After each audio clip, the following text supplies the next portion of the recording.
Bonsoir à chacun, chacune de vous.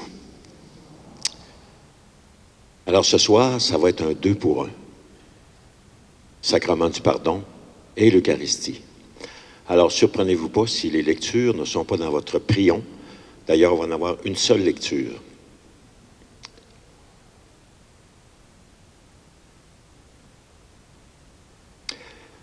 Alors on va prendre le temps, au début de notre célébration, de nous rappeler que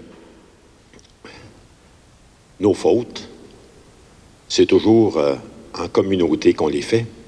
Et c'est toujours aussi en communauté que le Seigneur nous pardonne.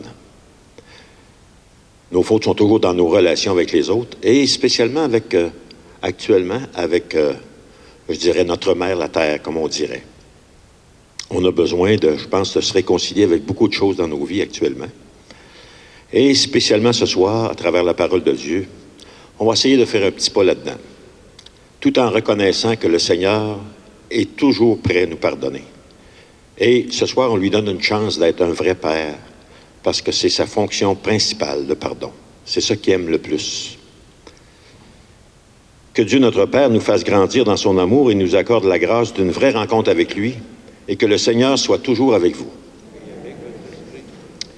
Dieu, notre Père, il est vrai que nous ne sommes pas toujours fidèles à ton projet d'amour, et que nous prenons souvent des chemins qui nous éloignent de ta maison. Que ta parole nous touche et nous invite à nous lever pour revenir vers toi en toute confiance. Ainsi, nous connaîtrons la joie d'avoir été sauvés par ton Fils Jésus, lui qui règne avec toi dans l'unité du Saint-Esprit pour les siècles des siècles. Je vous invite à vous asseoir.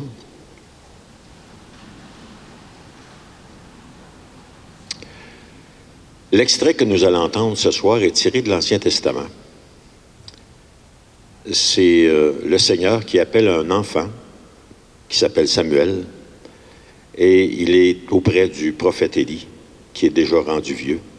Et vous allez voir comment ça se passe. On va écouter la parole.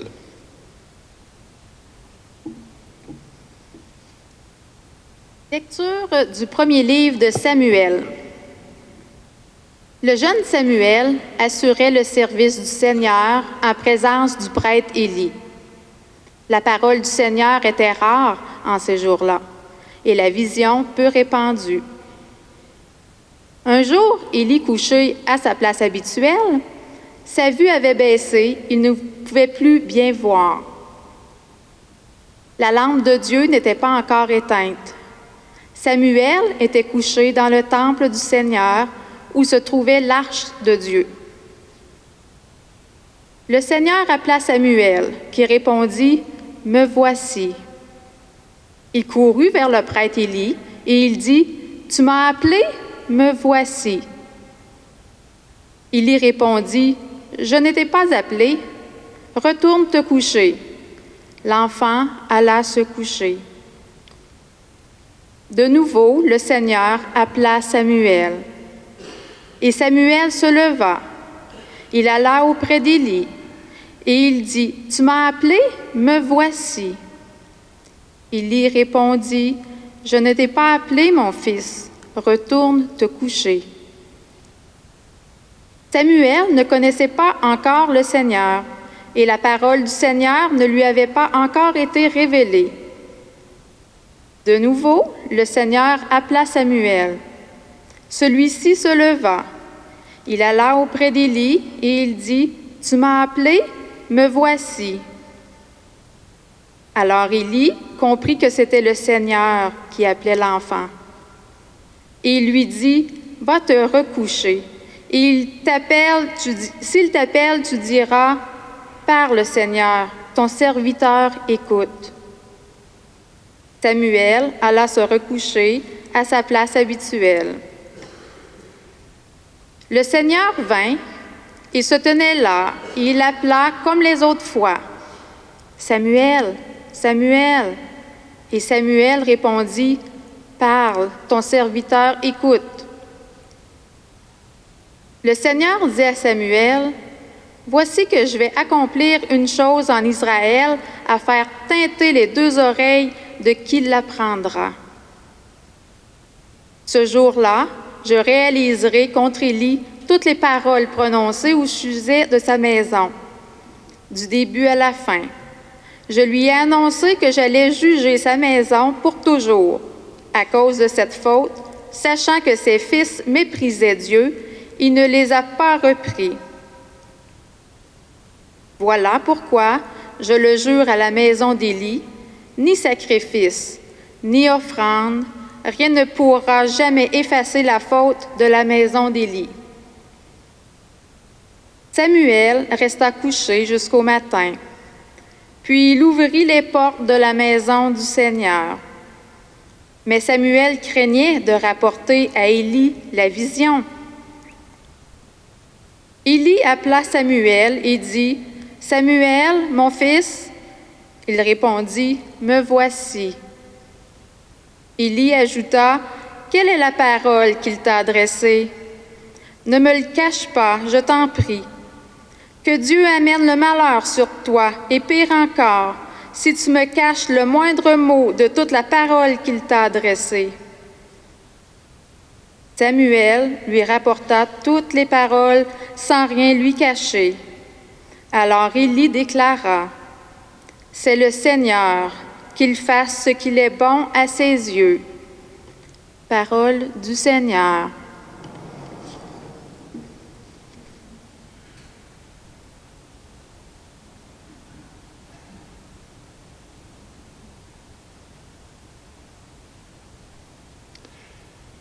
Étonnant quand même ce texte de l'Écriture. Le jeune Samuel ne connaît pas Dieu, mais Dieu lui parle. Oui, Dieu lui parle, même s'il ne connaît pas Dieu. C'est Dieu qui prend l'initiative. On pourrait dire, Dieu parle à notre monde. En chacun de nous, il y a une voix qui cherche à se faire entendre, qui veut se faire entendre. De ce temps-ci, dans notre monde, peut-être que Dieu parle. Est-ce que ce serait vrai qu'il nous parle?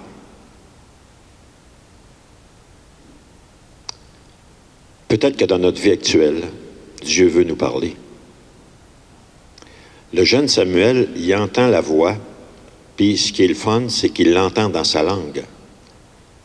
Il entend ça dans sa culture, dans sa façon de l'entendre, comme jeune. Il entend ça dans sa vie personnelle.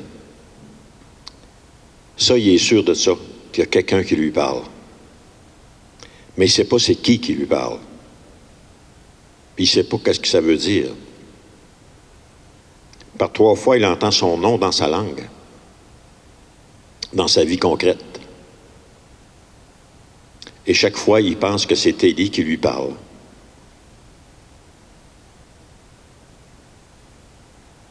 Mais il est sûr d'entendre un appel. En se confiant au prêtre Élie, qui est plutôt âgé, qui est d'une autre génération, il comprend que c'est Dieu qui lui parle. Le jeune a besoin du plus vieux pour comprendre. Et le vieux finit par comprendre que Dieu parle aux jeunes. Il l'invite, Élie, le plus vieux, invite le plus jeune à se disposer à écouter cette voix intérieure. Il ne parle pas de Dieu à l'enfant, mais il prend au sérieux l'appel que le jeune entend. Et curieusement, quand le jeune Samuel écoute ce que dit la voix de Dieu, il comprend, le jeune, qu'il doit dire au vieux que Dieu lui parle à lui, le vieux. Et que Dieu lui dit qu'il y a des choses qui doivent changer. Le jeune a besoin du vieux pour comprendre. Et à travers le jeune, Dieu parle au vieux. Le jeune a besoin du vieux pour savoir que c'est Dieu qui parle. Et le vieux a besoin du jeune pour savoir c'est quoi que Dieu veut lui dire. Est-ce que Dieu parlerait au monde à travers des gens qui ne sont pas nécessairement de notre culture, de notre génération? Peut-être. Si nous l'écoutons, nous comprendrons que nous avons besoin peut-être de changer plusieurs comportements. Ça ne se peut pas qu'on n'ait pas des comportements à changer dans le monde qu'on vit. Et peut-être que si on écoutait ceux à qui Dieu parle, on saurait plus quoi changer.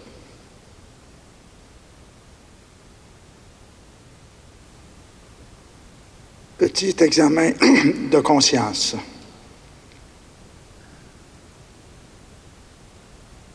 « 40 jours pour renaître autrement, pas tout seul, avec le Christ. » Déjà, les restrictions sanitaires qui semblent vouloir s'amenuiser un peu, on a l'impression de renaître. On dirait qu'on n'a pas envie d'entendre parler du prochain variant. Bien sûr que l'horrible opération militaire en Ukraine retient davantage notre attention, avec toutes ses conséquences mondiales. Déjà, l'inflation inquiète un peu les ménages et risque encore une fois de changer nos projets de vacances. Je vous propose ce soir un court examen de conscience à partir de ces événements qui bousculent vraiment notre quotidien. Voici donc quelques pistes de réflexion, de prise de conscience pour voir en quoi j'aurais pu ou je pourrais être une meilleure personne. Première réflexion. Depuis les débuts de la pandémie, nos rapports humains ont été complètement bousculés. Est-ce que je m'ouvre de nouveau à l'importance de ces relations pour moi, mais aussi pour d'autres qui en ont peut-être plus souffert que moi? Est-ce que je fais un effort pour rencontrer, renouer, faire renaître des liens nouveaux, des liens communautaires qui étaient si importants? Deuxième réflexion. Pendant qu'on parle de guerre, d'inflation, de virus, on est porté à oublier la santé de notre planète. Notre maison commune, comme l'appelle notre Saint-Père le Pape, notre maison commune en péril. Est-ce que je continue à développer une sensibilité plus grande face à tous ces problèmes environnementaux? Est-ce que je contribue à faire renaître une responsabilité commune autour de moi face à tous ces enjeux urgents?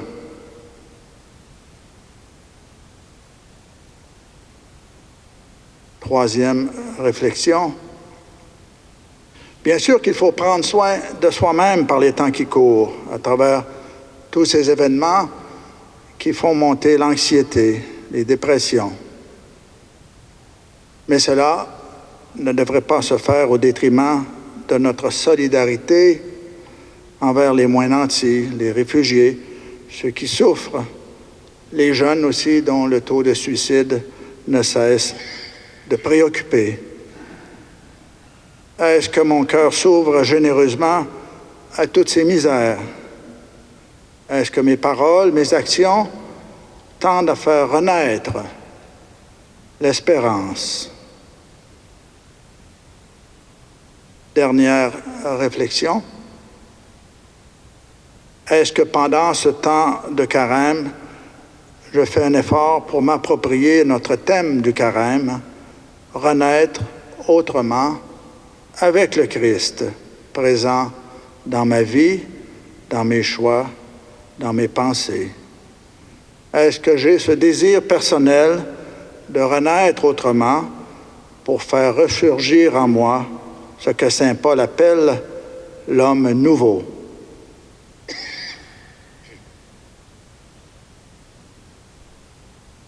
En conclusion, nous allons maintenant prendre 2 minutes de silence pour terminer notre examen de conscience, discerner ce qui m'empêche d'accueillir en plénitude l'amour de Dieu, discerner ce qui m'empêche d'être une meilleure personne. Et par la suite, bien sûr, nous accueillerons le pardon divin à travers les paroles de l'abbé Marcel. Alors, je minute les 2 minutes.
Je confesse à Dieu Tout-Puissant.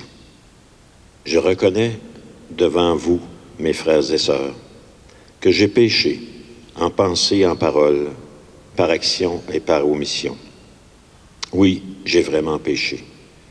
C'est pourquoi je supplie la bienheureuse Vierge Marie, les anges et tous les saints, et vous aussi, mes frères et sœurs, de prier pour moi le Seigneur notre Dieu. Je vous invite à vous lever.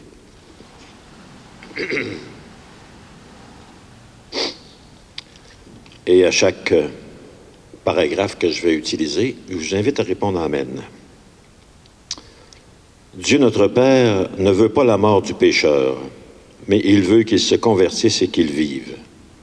C'est lui qui nous a aimés le premier, et il a envoyé son Fils dans le monde pour que le monde soit sauvé par lui, qu'il vous montre sa miséricorde et vous donne la paix. Jésus-Christ le Seigneur, livré à la mort pour nos fautes, est ressuscité pour notre justification. Il a répandu son Esprit Saint sur les apôtres pour qu'ils reçoivent le pouvoir de remettre les péchés. Par notre ministère, que Jésus lui-même vous délivre du mal et vous remplisse de l'Esprit Saint. L'Esprit Saint, notre aide et notre défenseur, nous a été donné pour la rémission des péchés, et en lui nous pouvons approcher du Père. Que l'Esprit illumine et purifie nos cœurs. Ainsi vous pourrez annoncer les merveilles de celui qui vous a appelés des ténèbres à son admirable lumière.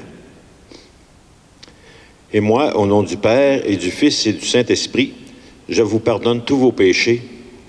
Amen. Je vous invite à vous asseoir.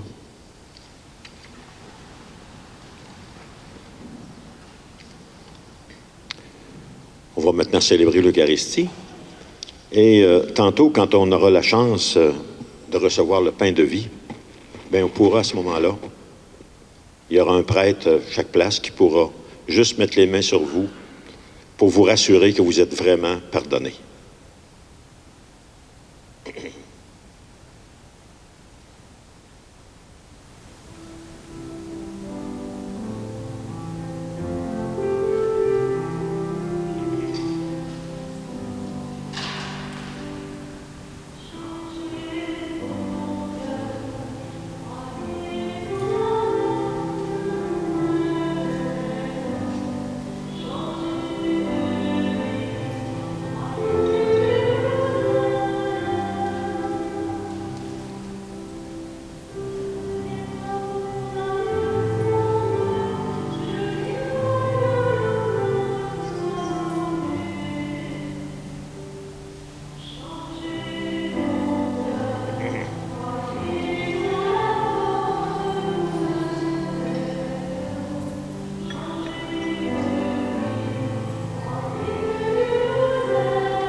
Prions ensemble au moment d'offrir le sacrifice de toute l'Église. Le Seigneur soit avec vous. Et avec notre esprit, Élevons notre cœur. nous le tournons vers le Seigneur. Rendons grâce au Seigneur, notre Dieu. Cela est juste et bon. Vraiment, il est juste et bon pour ta gloire et notre salut, de t'offrir notre action de grâce, toujours et en tout lieu. Seigneur, Père très saint, Dieu éternel et tout-puissant. Tu offres à tes enfants ce temps de grâce pour qu'ils retrouvent la pureté du cœur, afin que l'esprit libéré des passions mauvaises, il travaille à ce monde qui passe, en s'attachant surtout aux réalités qui demeurent. C'est pourquoi, avec tous les vivants qui sont auprès de toi, nous te louons et sans fin nous proclamons.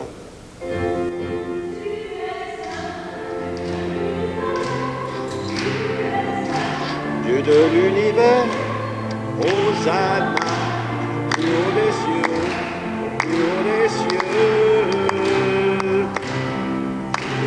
Saint, Dieu de l'univers, tu es saint, Dieu de l'univers, Hosanna, plus haut des cieux, au plus haut des cieux.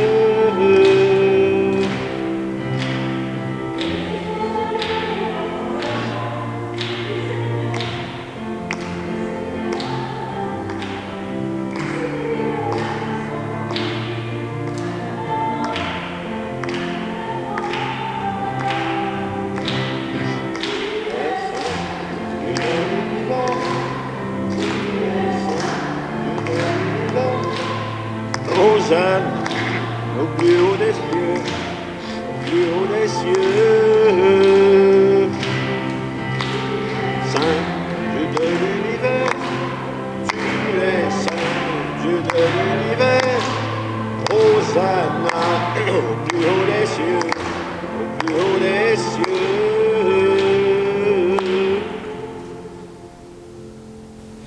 Toi qui es vraiment saint, toi qui es la source de toute sainteté, Seigneur, nous te prions. Sanctifie ces offrandes en répandant sur elles ton esprit. Qu'elles deviennent pour nous le corps et le sang de Jésus le Christ, notre Seigneur. Au moment d'être livré et d'entrer librement dans sa passion, il prit le pain. Il rendit grâce, il le rompit et le donna à ses disciples en leur disant, « Prenez et mangez-en tous. Ceci est mon corps, livré pour vous. »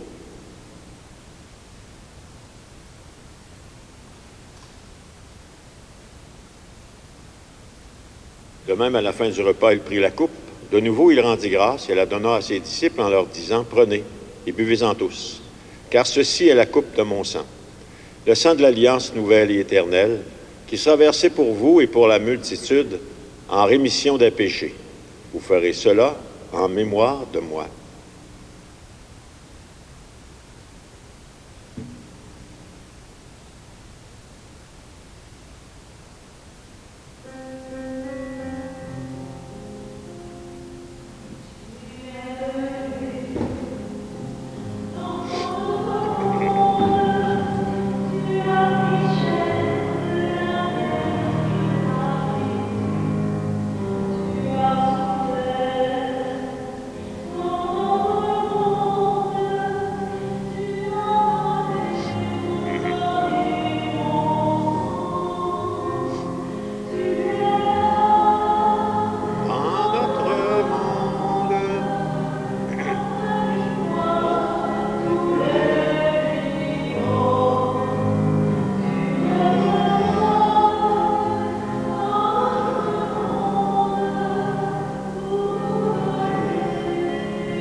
En faisant mémoire de ta mort, de ta résurrection, nous t'offrons, Seigneur, le pain de la vie, la coupe du salut, et nous te rendons grâce, car tu nous as choisis, tu nous as estimés dignes de nous tenir devant toi pour te servir. Humblement, nous te demandons qu'en ayant part au corps et au sang du Christ, nous soyons rassemblés par l'Esprit Saint en un seul corps. Souviens-toi, Seigneur, de ton Église répandue à travers le monde. Fais-la grandir dans ta charité, en union avec notre pape François, notre évêque Gérald, tous les prêtres, les évêques et les diacres.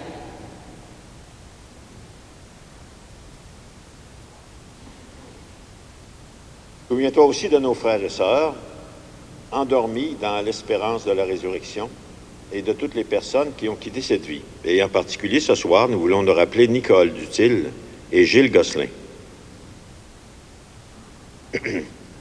Accueille-les dans ta lumière auprès de toi. Et sur nous tous, enfin, nous implorons ta bonté. Permets qu'avec la Vierge Marie, la bienheureuse Mère de Dieu, avec Saint Joseph, son époux, les apôtres et tous les saints qui ont fait ta joie au long des âges, nous ayons part à la vie éternelle et que nous chantions ta louange par Jésus le Christ, ton Fils bien-aimé. Par lui, avec lui et en lui, à toi Dieu le Père Tout-Puissant, dans l'unité du Saint-Esprit, tout honneur et toute gloire pour les siècles des siècles.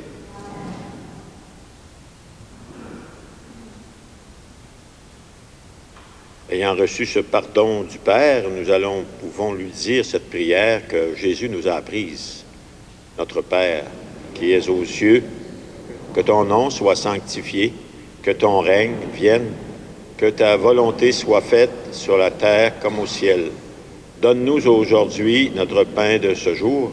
Pardonne-nous nos offenses, comme nous pardonnons aussi à ceux qui nous ont offensés. Ne nous laisse pas entrer en tentation, mais délivre-nous du mal. Délivre-nous de tout mal, Seigneur, et donne la paix à notre temps.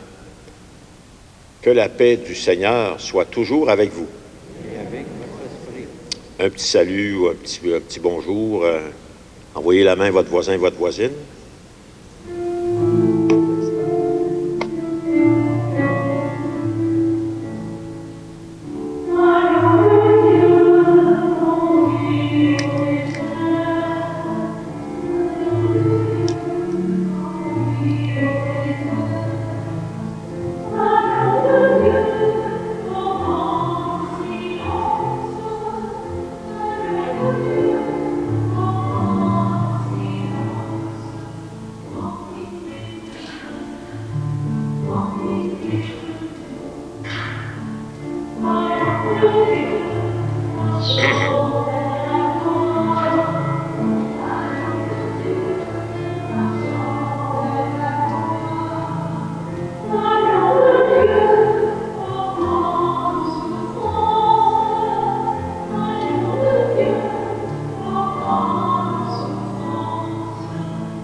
Heureux nous sommes d'être invités au repas du Seigneur. Voici l'agneau de Dieu, celui qui enlève le péché du monde.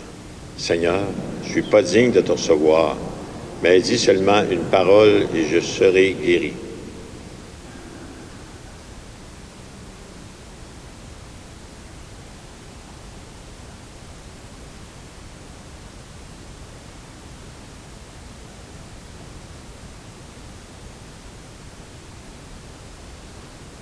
Alors, pour la communion, je vais me placer de ce côté-là avec Benoît. Vous pouvez venir me voir en premier.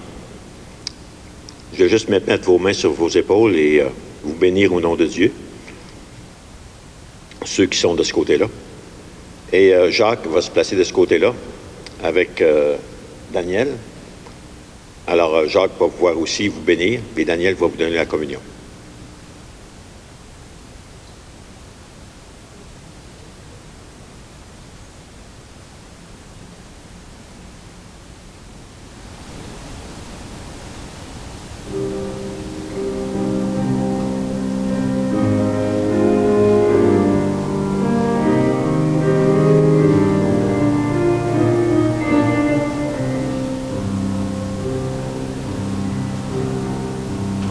Lord.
Seigneur, nous savons que tu nous pardonnes toujours, mais on a besoin de signes sensibles, de l'entendre dans notre voix, dans notre culture, dans notre vie personnelle, comme le petit Samuel. Permets que tout au long de ce carême, jusqu'à Pâques, nous puissions nous être davantage disposés à entendre ce que tu veux nous dire, parce que ce que tu veux nous dire, c'est toujours pour nous réconcilier et nous amener plus loin. Toi qui vis avec le Père et l'Esprit pour les siècles des siècles. Merci beaucoup à Catherine et Lison qui nous ont si bien fait le chant. C'est gentil. Aussi, ça vous arrive des fois, vous dites, mais là, moi, j'ai reçu le pardon, mais j'aimerais ça, des fois, aller plus loin. Sachez qu'on est toujours disponible pour ça. Hein? Vous ne nous dérangez pas quand vous faites ça. Vous nous faites du bien. Vous avez juste à téléphoner et puis on peut nous retrouver assez vite. Parce que les gens qui meurent nous retrouvent dans 24 heures. Ça, alors, vous autres qui êtes vivants, vous devriez être capable de nous retrouver assez vite. Ou vous connaissez quelqu'un qui nous connaît, puis ça se passe. Alors, vous ne gênez pas. Hein? Après la célébration, ceux qui veulent rester pour l'heure d'adoration, vous êtes les bienvenus. On va exposer le Saint-Sacrement. Et vous pourrez continuer cette soirée auprès de la présence du Seigneur. Je vais demander au Seigneur qu'il nous bénisse avant de partir.